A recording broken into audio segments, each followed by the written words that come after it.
let me tell you one other thing that has barely been in the news, but it's happening.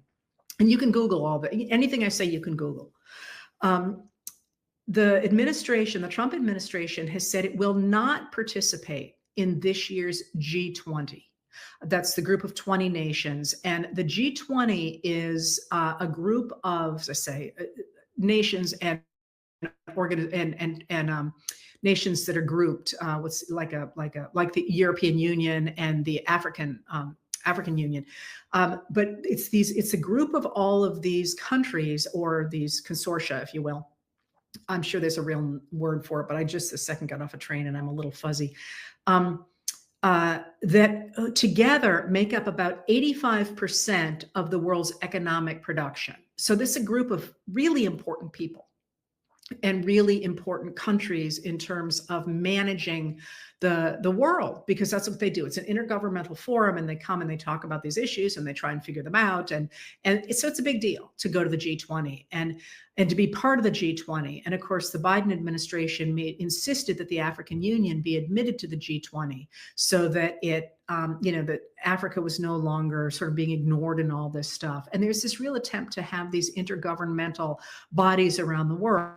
And the G20 has been very, very important to the United States and to other countries as well. We're not going this year.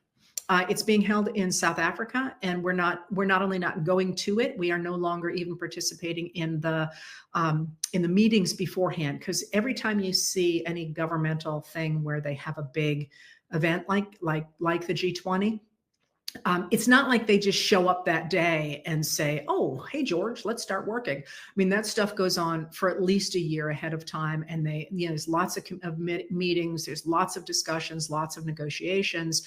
And by the time they get to the meeting itself, that's the really high level discussions, but there's tons of groundwork done first.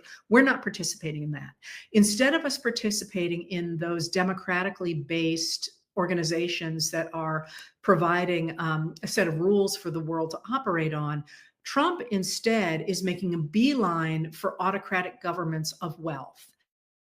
And if you think about the exchange of money and the exchange of the idea of creating these properties, these Trump properties in different Middle Eastern countries and so on, as well as Trump's affinity for people like Vladimir Putin, what you're seeing is a realignment of the power of the United States away from the democracies that we have always participated with, and instead toward monarchies or autocracies that offer sort of exchanges, sort of corrupt exchanges with the leaders of different countries. So something that looks very much more like the world before the Declaration of Independence than the world since World War II. So if you think about that plane and you think about, I don't know if you saw the clips of the parade that Trump was part of in whichever countries, and at the time I think it was Saudi Arabia. It's sort of very pomp and circumstance and princely and monarchy. And, he really likes that a lot. And so when you think about that plane, you should think about the fact it flies accepting a plane like that would fly in the face of the Constitution, the emoluments clause of the Constitution. It's also worth thinking about the symbolism of the President of the United States accepting a $400 million plane from a foreign government with whom Trump clearly is doing business. So that's the way to think about that plane, which is something people ask me about. But that's not everything that I wanted to talk about today.